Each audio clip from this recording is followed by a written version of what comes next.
बाजार अगले हफ्ते में आप सभी का स्वागत है। मैं हूं स्वाति रायना। बताएंगे बाजार में आज कैसा रहा एक्शन, साथ ही अब मंगलवार के लिए क्या रहे स्ट्रैटेजी और शेयरों में कमाई के शानदार मौके भी।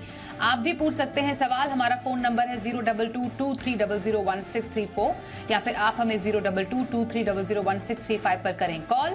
फेसबुक पर @ZBusiness ऑनलाइन और ट्विटर पर @ZBusiness अपने सवाल भेजें #बाजार आज और कल लिखकर। मंगलवार के बाजार की तैयारी कराने के लिए जी बिजनेस के मैनेजिंग एडिटर अनिल सिंघवी से समझेंगे बाजार पर स्ट्रैटेजी। और खास मेहमान आज जो हैं उनका परिचय करा देते हैं ट्रेड स्विफ्ट ब्रोकिंग के डायरेक्टर संदीप जैन। संदीप जी, स्वागत करते हैं आपका आज के शो में। सबसे पहले बाजार के आज के कारोबार पर एक नजर डाल लेते हैं। तो बाजार ने मई सीरीज की है शानदार शुरुआत। कारोबार के अंत में सेंसेक्स 463 अंक चढ़कर 61,112 के स्तर पर बंद हुआ। निफ्टी 150 अंक बढ़कर 18,000 के पार क्लोज हुआ, जबकि बैंक निफ्टी 233 अंक चढ़ा और 43,234 के लेवल पर बंद हुआ। कारोबार के दौरान पीएसयू बैंक, आईटी और छोटे मझौले शेयरों में जमकर खरीदारी आज दिखी। और आइए अब स्टेक में अनिल जी से कि बाजार में जोरदार तेजी का मोमेंटम कैसा रहा। भारतीय बाजारों के लिए बेहद शानदार महीना और बेहद शानदार हफ्ता। पूरे महीने जमकर तेजी हुई है और निफ्टी, बैंक निफ्टी ने पिछले 2 महीनों के नुकसान को इसी महीने में पूरी भरपाई कर डाली है। अप्रैल सीरीज की शुरुआत भी दमदार हुई, पूरे महीने का अंत भी दमदार होता दिखा। इस हफ्ते 5 के 5 दिन बाजार जमकर बढ़े और आज की तेजी तो 2 वजह से बेहद खास है। आज से मई सीरीज की शुरुआत भी हुई है, हफ्ते का आखिरी ट्रेडिंग सेशन भी था, शॉर्ट कवरिंग का सहारा भी नहीं और 3 दिनों का लंबा वीकेंड, क्योंकि सोमवार को बाजार हम बंद, मंगलवार को खुलेंगे। लेकिन कहीं किसी भी तरह से कॉन्फिडेंस में कहीं कोई कमी नहीं। कल अमेरिकी बाजारों से संकेत जबरदस्त मिले। डाउ 550 अंकों की बड़ी छलांग लगाता दिखा और इसको देखकर भी भारतीय बाजार खुले सुस्त, लाल निशान में भी पहुंचे, थोड़ा वक्त नीचे भी बिताया। लेकिन फर्स्ट हाफ में, जैसे कि आजकल ट्रेंड ही है ना, फर्स्ट हाफ में थोड़ी सुस्ती, दिन के दौरान थोड़ी सुस्ती और उसके बाद बंद होते होते फिर से रफ्तार पकड़ते हैं ना। आज भी वैसा ही हुआ। सुस्त शुरुआत होने के बाद थोड़ा वक्त नीचे बिताया, फिर धीमे धीमे मजबूती बनने लगी और बंद होने के ठीक पहले आधा पौन घंटे से जो रफ्तार पकड़ी बाजार ने, मतलब आप देख नहीं सकते। 18,000 के कहीं ऊपर जाकर निफ्टी बंद होता दिखा। बैंक निफ्टी 43,200 के ऊपर जाकर बंद होता हुआ नजर आया। तो बहुत ही शानदार आज तेजी देखने को मिली। लेकिन इस शानदार तेजी को सिर्फ आप सेंसेक्स और निफ्टी में बांध कर देखेंगे तो गलत होगा। आज एक्शन ब्रॉडर मार्केट में जो बना है वो काबिले तारीफ है। मिड कैप और स्मॉल कैप शेयर गजब के चमकते हुए दिख रहे हैं और वहां दमदार तेजी होती दिख रही है। देखिए, संकेत ग्लोबल मार्केट्स के ठीक है, एफआईएस की बिकवाली का प्रेशर कम हो चुका है। नई सीरीज में जब हमने प्रवेश किया तो सीरीज की शुरुआत में बाजार में पोजीशंस बेहद हल्की और नतीजे जो दमदार आते दिख रहे हैं कंपनी के, ये बाजार में जोश भरे। तो एक बार फिर से लंबे समय बाद लोगों के चेहरे पर चमक आई। 2 महीने बाद 18,000 के लेवल निफ्टी पर और 43,000 के ऊपर के लेवल बैंक निफ्टी पर आज फिर से नजर आए हैं। तो बाजार में तेजी का जबरदस्त मोमेंटम। संदीप जी से भी समझ लेते हैं बाजार पर उनकी प्रतिक्रिया और साथ ही एफआईआईज का भी जबरदस्त हम इनफ्लो देख पा रहे हैं, पॉजिटिव खरीदारी एफआईआईज की तरफ से कैश मार्केट में। तो ऐसे में संदीप जी, बाजार पर क्या रहेगी आपकी राय? बिल्कुल जबरदस्त माहौल बना हुआ है मार्केट्स में। गजब का अप्रैल मंथ था, मार्च में डराया मार्केट्स ने और उसके बाद मूड भी खराब हुआ था। और जिस तरीके से मार्च के लास्ट वीक से लेकर अब तक अप्रैल के लास्ट वीक और मई की आगाज हुई है, मई सेटलमेंट की एक्सपायरी की, तो गजब का माहौल बना। जैसा कि अनिल जी ने कहा कि सुपर वीक, सुपर मंथ, और मतलब ऐसा मैंने भी बहुत सालों में ऐसा महीना देखा है। हालांकि ठीक है, कोरोना के बाद जो रिकवरी हुई थी वो अलग मैटर है, बट ओवरऑल बहुत अच्छा एक चेहरे में लोगों के चमक है। मैं तो यही बोलूंगा, ट्रंकेटेड वीक आने वाला वीक, 1 मई को हॉलिडे है लेबर डे की, और विक्स देखिए one of the lowest levels पे है। अच्छा खासा सिंगल डिजिट में नहीं पहुंचा, बस यही है कि और वहां पे भी पहुंचने की तैयारी में है। ग्लोबल क्यूज बहुत पॉजिटिव थे और इंडियन मार्केट्स एक तरीके से आउट परफॉर्म कर रहे हैं सबको। और सबसे बढ़िया बात है जो अनिल जी ने भी बहुत अच्छे से बोला कि ब्रॉड बेस्ड रिकवरी थी। और मैं यही देख रहा था कि स्मॉल कैप इंडेक्स, जो कि मैं सबसे ज्यादा ट्रैक करता हूँ, स्मॉल कैप और mid cap indexes, in fact under perform कर रहा था, particularly small cap index, but वो भी 200 डेमा के ऊपर कल भी बंद हुआ और आज भी बंद हुआ। तो डिसाइसिवली जब स्मॉल कैप इंडेक्स इस तरीके से बंद होता है तो मुझे लग रहा है कि माहौल और अच्छा बनेगा।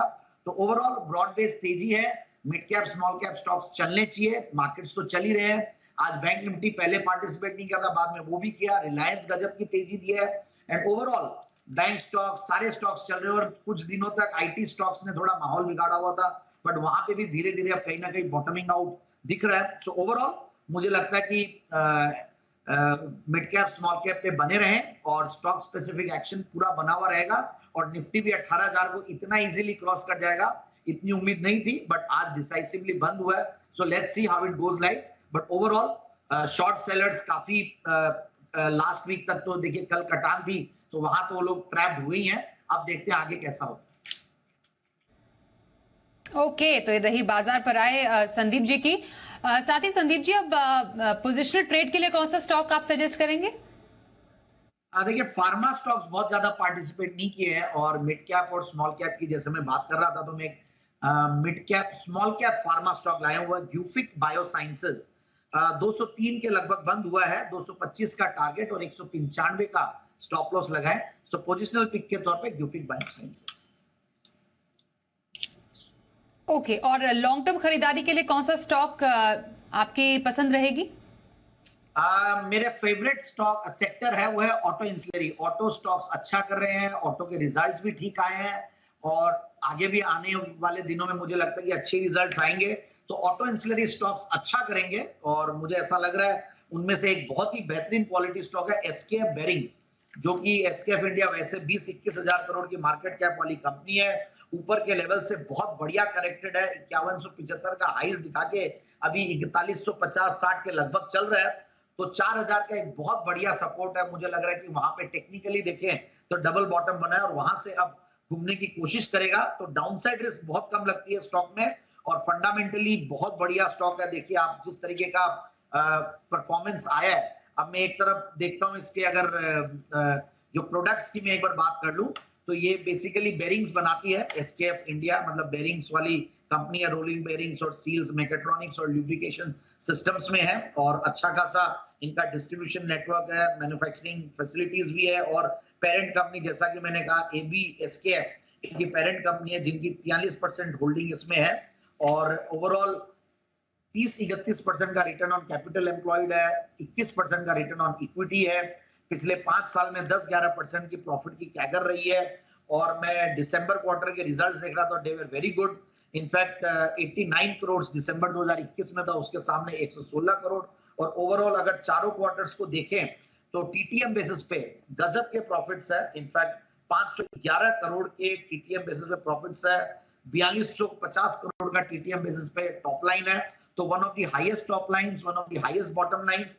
तो इस तरीके का इनका माहौल बना हुआ है और रिजल्ट्स अभी मार्च के क्वार्टर के आना बाकी है और अगर हम देखें तो प्रोमोटर्स की शेयर होल्डिंग तो मैंने बताई थी, एफआईआईज डीआईज भी करीब 35-36% के लगभग होल्ड करते हैं, तो रिटेल पब्लिक में माल काफी कम है और मुझे ऐसा लगता है कि ये स्टॉक अच्छा करेगा क्योंकि हायर भाव वाले स्टॉक्स कम रिटेल उसमें रहते हैं और डिसेंट मार्जिन्स इनफैक्ट इनका रहा है, बेटर मार्जिन्स की वजह से परफॉर्मेंस भी अच्छा रहा है। तो मेरे हिसाब से बेरिंग्स में ये स्टॉक अव्वल दर्जे का स्टॉक है और 4170 के लगभग बंद हुआ है, 4750-4790 का टारगेट लगा है और मेरे हिसाब से इसको 6 से 9 महीने देंगे तो ये टारगेट्स अचीवेबल है। ओके, रही पोजिशनल और लॉन्ग टर्म खरीदारी की सलाह हमारे आज के एक्सपर्ट संदीप जी की तरफ से आई। अब दर्शकों से भी बात करते हैं, हमारे साथ गणेश जी है, उनसे बात करते हैं। नमस्कार, बताइए कौन से स्टॉक पर सवाल है आपका? ये है अपना आरबीएनएल, ये 39 पे 1 लाख। हेलो, 39 पर 1 लाख शेयर है आपके पास? सर कब लिए थे आपने ये शेयर? ये लिए थे करीब 2-3 साल पहले। और संदीप जी 39 की खरीदे इनकी आरबीएनएल की और 1 लाख शेयर और मुनाफा तो देखिए आप इनका।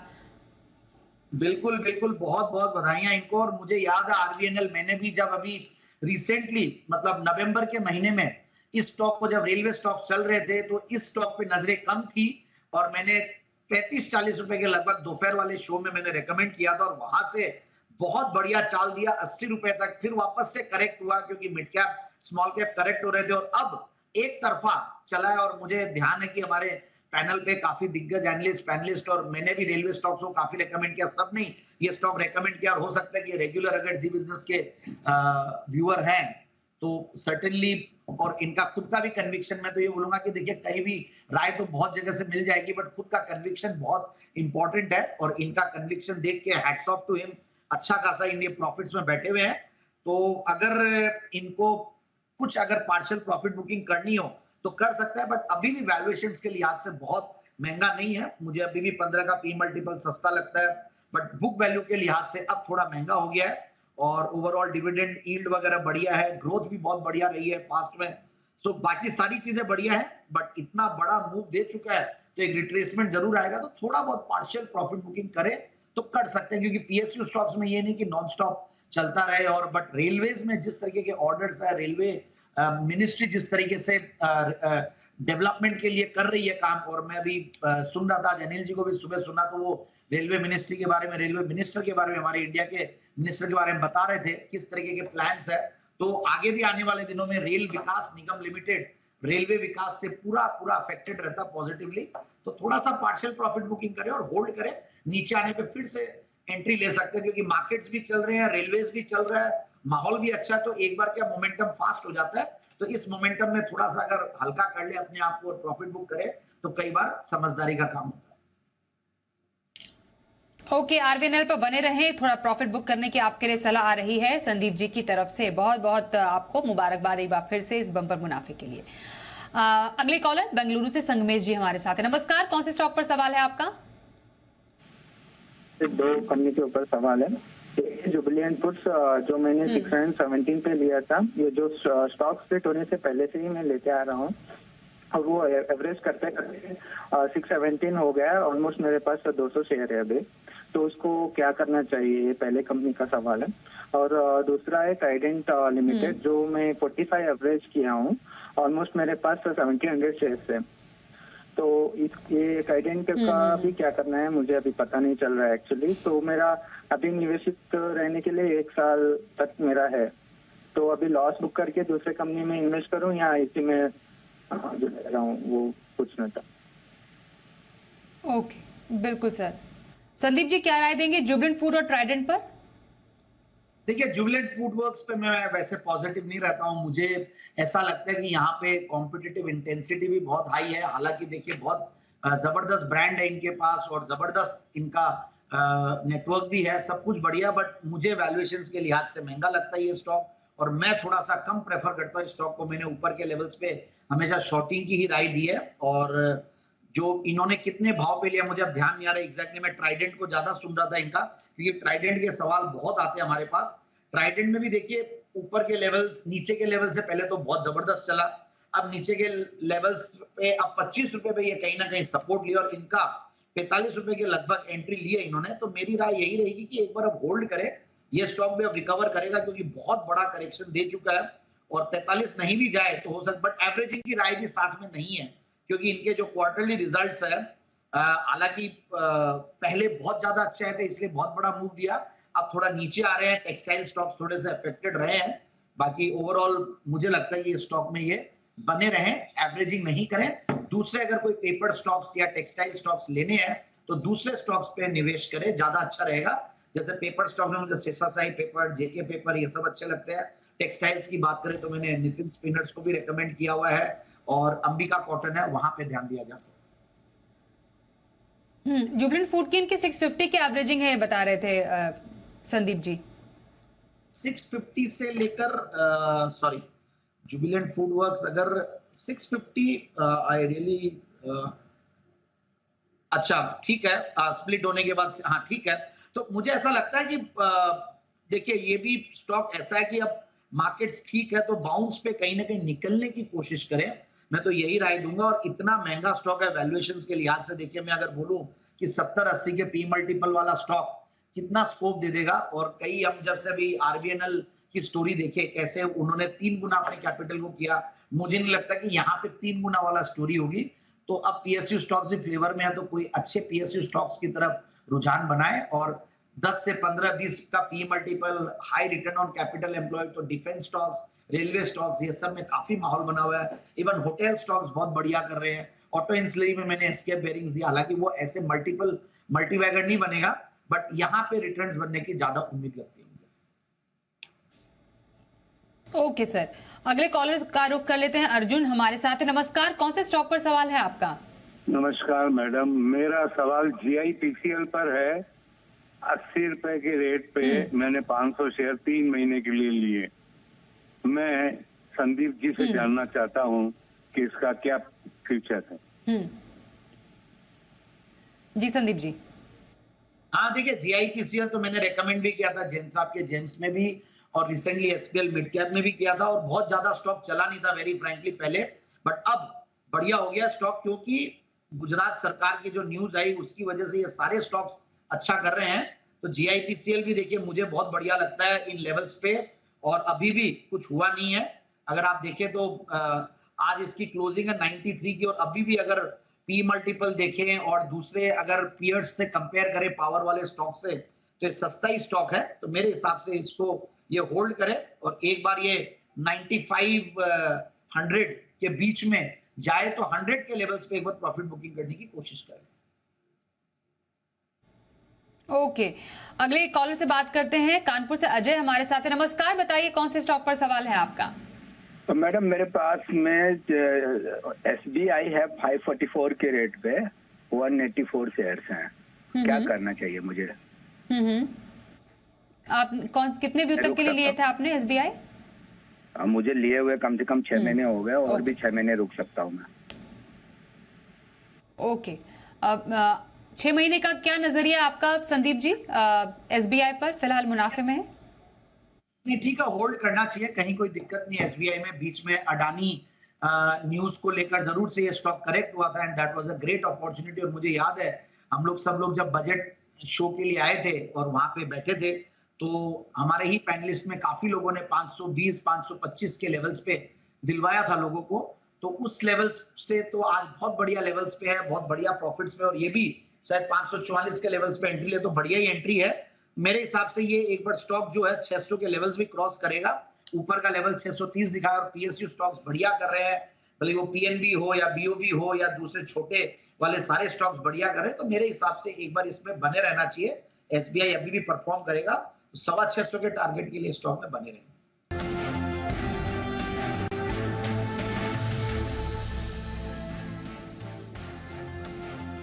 और मंगलवार के बाजार के लिए खास स्ट्रैटेजी समझते हैं अनिल जी से।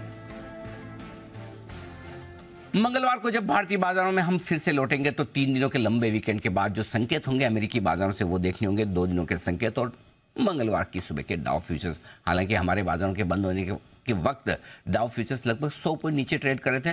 देखते क्या कुछ होता है, लेकिन हमारे अपने संकेतों के दम पर हम आगे बढ़ने को तैयार है, क्योंकि सपोर्ट जो है बाजारों के लिए धीमे धीमे ऊपर की तरफ शिफ्ट हो रहा है।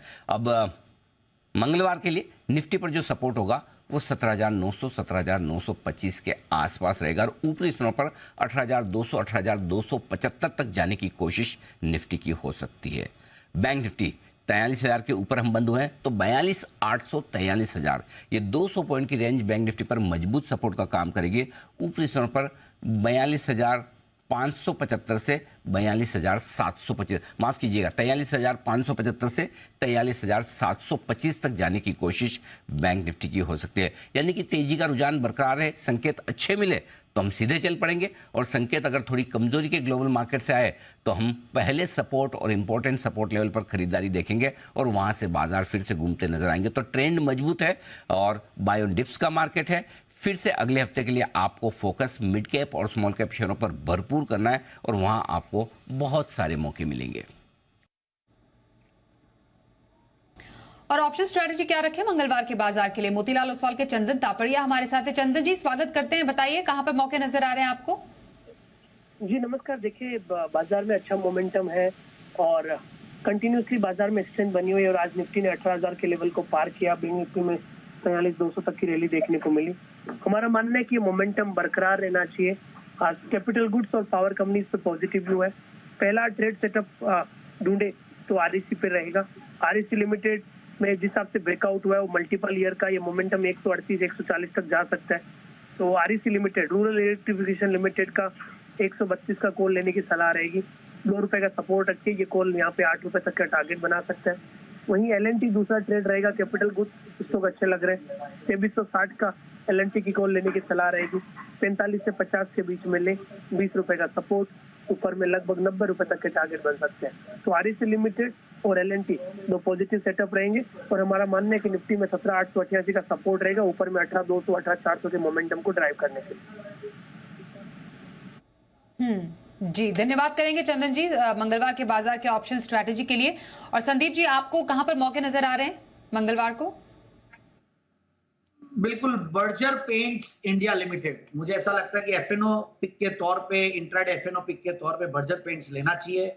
6 से 9 के लगभग बंद हुआ है, 618 625 का टारगेट और 603 का स्टॉप लॉस।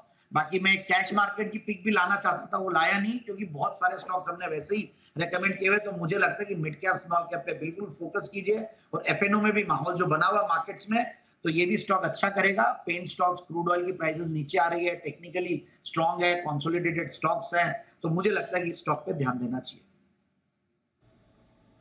बर्जर पेंट्स में इंट्राडे खरीदारी की सलाह मंगलवार के बाजार के लिए स्ट्रैटेजी संदीप जी की तरफ से। धन्यवाद करेंगे हमारे साथ शो में शामिल होने के लिए। बाजार अगले हफ्ते में बस इतना।